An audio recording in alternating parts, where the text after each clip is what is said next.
جماعه حرفيا ده اليوم اللي انا بستناه من السنه للسنه. يلا نجيب ياميش رمضان. وياميش رمضان السنه دي من عند رياحين.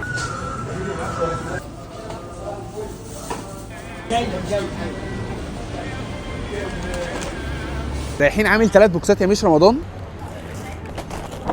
بص يا معلم، دي فيها الكميات كده كده هكتبها لكم على الشاشه، بس اقول لكم ايه ياميش رمضان عامه اللي فيها: قراصيا، قمر الدين، مشمشيه، زبيب، تمر هندي، كركديه، وصوبيا، وبلح، ومكسرات، عين جمل، كاج، بندق، لوز. البوكس ده بنفس الكميات دي بالظبط ب 1000 جنيه. في اكتر من كده شويه ب 1200، وفي اعلى من كده شويه ب 1700 على حسب بقى البوكس اللي انت عايزه. بس كده، كل سنه وانتم طيبين. انا بقى اكتشفت اكتشاف صايع ان رياحين فرع النقل والهندسه ده كافيه كبير، عنده مطبخ كبير بيعمل كل حاجه، بيتزات ومين ديشز وديزرتس هم اللي بيعملوها. نبدا اول حاجه بالفطار، جبنه تركي. تعالى نخش في الجد شويه يا معلم. البيتزا طلبنا بيتزا تشيكن رانش، كل حاجه بتتعمل قدامك. تعال نجرب البيتزا. يلا. العجينه عليها الصلصه، محطوط عليها قطع فراخ صحيحه كبيره، تخش الفرن تطلع بهذا المنظر.